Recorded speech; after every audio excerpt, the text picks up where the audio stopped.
Alright guys, welcome back to VALORANT News. Major drama in the VCT over the last couple of days. The Boostio versus 100 Thieves nade shot situation. Zellsis coming through and saying that effectively Boostio was just crying over all this content related drama. Boostio though, not so happy with Zellsis' statement and video that he put out on the situation, saying that it's pretty weird as Zellsis to make these situations actually go even further than they might otherwise have needed to. Very much interested your thoughts on all this stuff in the comment section below. Hit the like button if you enjoy. Subscribe if you're new as always. I would greatly appreciate it. Plenty to talk about today. Firstly, on some roster stuff, we have Edward Gaming after their recent decline, it must be said.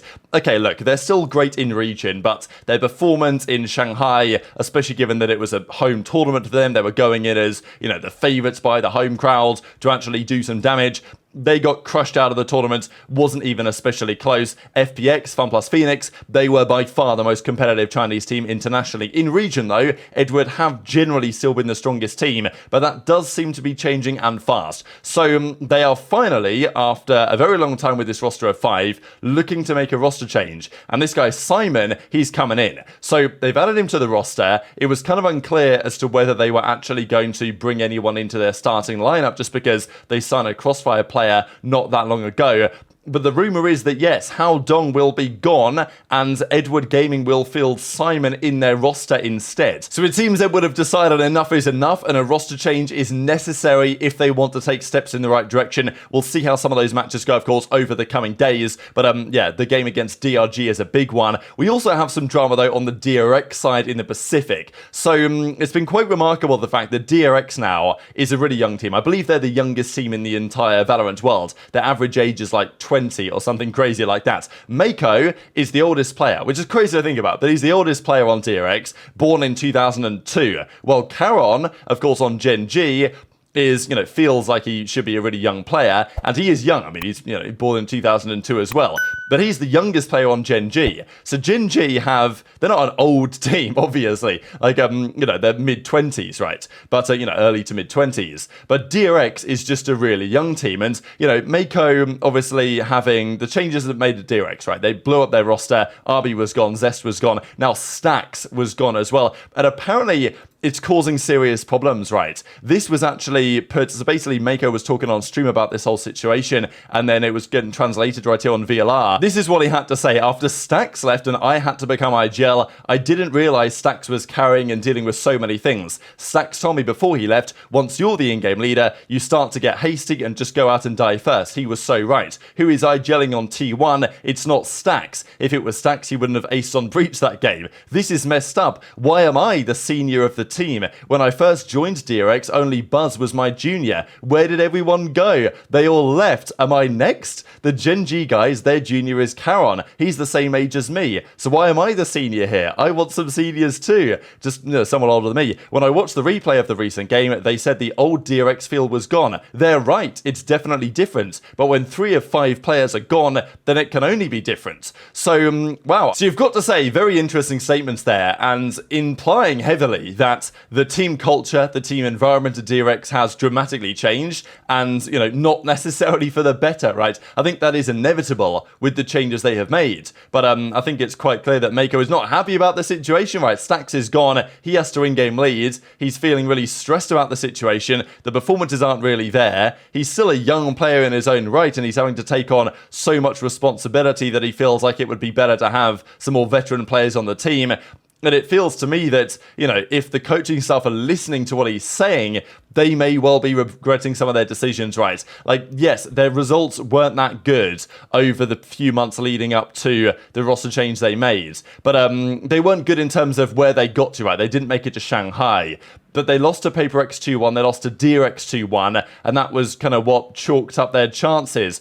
Maybe their roster wasn't really that bad, but they've made further changes, and now it's looking worse in some sense. So, yeah, feels like the DRX feel is gone. How do they get it back? That is another question, but of course, you know, they play in a couple of days against Talent. We'll see how that goes. That Edward Gaming series, by the way, is just about to get underway soon enough as to when this video actually gets uploaded. Bit of drama as well in the European side I wanted to mention here, because there were some big games yesterday, as we saw, and some very important results. So here's Alpha on the ISO, and we have been seeing that these compositions have been coming through thick and fast. A 2-1 against Vitality. This Vitality team is very interesting, right? Safe on the ISO, on the Neon, and used to pretty decent effect, but not good enough. The question, I guess, is Vitality. They've got a very international roster, of course, as do Fnatic, but it's just not really been working as they might have wanted it to. They've got some okay results, but Fnatic won this series relatively comfortably on the maps in which they won. For example, the Haven was a 13-6. The concern, it's got to be said for Fnatic is, yes, Hero is actually playing well, which is good to see because, of course, he stepped in for Leo, and we don't know as and when Leo may return. The Icebox, though, is a concern for Fnatic, right? Because they were absolutely the best team in the world by a country mile on this map at some point in the past. That has now changed so dramatically that they are now just not very good at Icebox, which is a concern because, it's not a map that they picked, even in the series. It's a map they're happy to play, but Vitality picked it into them and beat them on it. So just shows that that is a weakness, but then they won the Lotus 13-7 with Durga having a big takeover on the Raze. So, Fnatic have still got the pieces, they've still got the talent, and they've shown it in this series. I think some things for Vitality to think about. The scariest team, though, in some sense in the world right now, has got to be these Heretics guys, because they're so good, and they're probably getting even better, right? They played Shanghai with Patty Tech, now they have Miniboo back, and Miniboo can just happily use the Neon every single game and just be an absolute menace with it, right?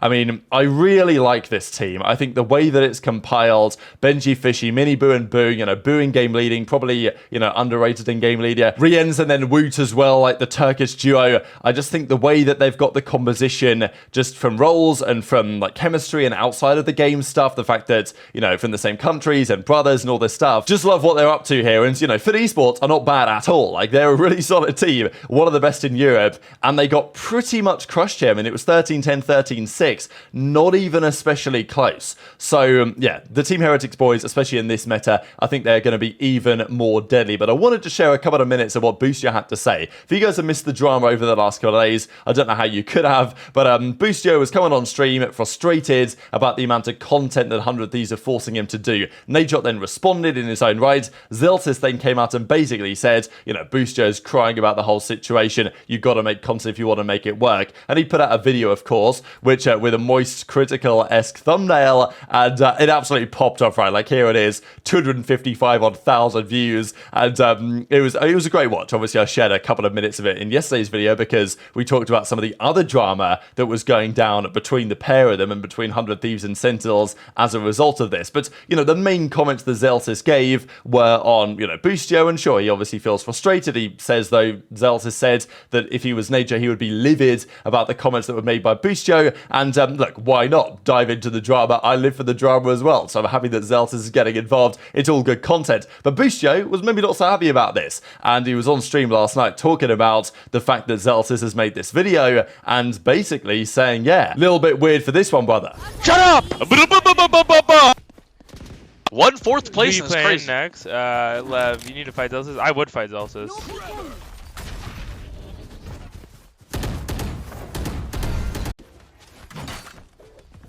I need to see a fight between you and Zellsis. Zellsis is weird for making that video on YouTube. He's weird. He is weird. You need to close Zellsis out. Zellsis is weird for it, bro. He got his 300k viewers. Gonna break the wing, at least he got his views, but he's definitely weird. If I'm weird, you're weird. Wait, Zellsis. I heard you were trying to copyright my video. 78.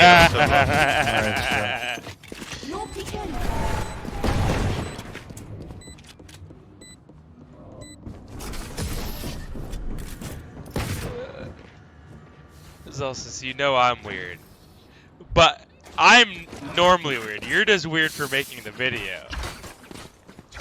But I mean, get your bag, bro. I don't really care. But past few months? You're just weird. If I was someone else, I bet they would.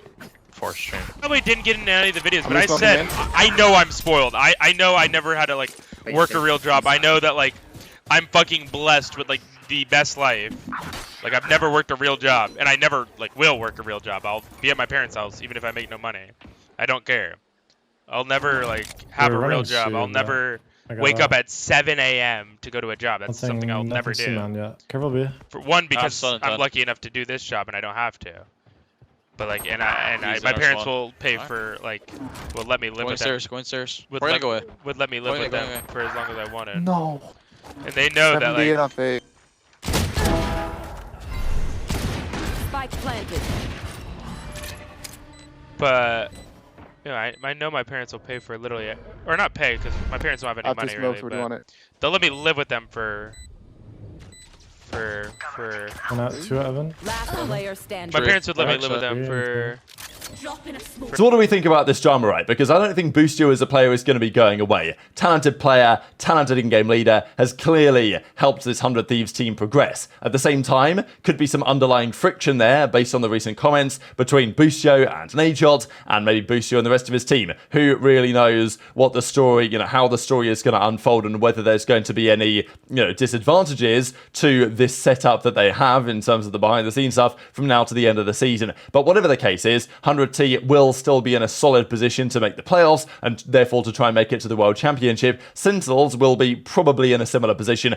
And yesterday we saw that Zellsis was kind of talking about how the 100T boys had talked a bit of trash on Sentinels. He says he's got some receipts to bring through. And now we've got Boostio saying, yeah, Zellsis, sure, get your bag, King, make the video, get the bag. But, maybe don't say some comments like that about me or whatever. A bit weird for those comments. And yeah, okay, look, these guys can take the heat. They're built that way in terms of their personalities. Relatively thick-skinned players, I would say, these two, as far as I'm concerned. So I don't think, it's going to blow up massively. But I will say that there is clearly going to be a bit of beef and drama between the pair of these guys as time progresses. So therefore, I'm looking forward to even more when they hopefully meet or whatever in the playoffs or make the World Championship or whatever the case might eventually turn out to be. So very much enjoyed your thoughts on all this stuff in the comment section below. As always, hit the like button if you enjoyed, subscribe if you're new, take care, and I'll see you next time.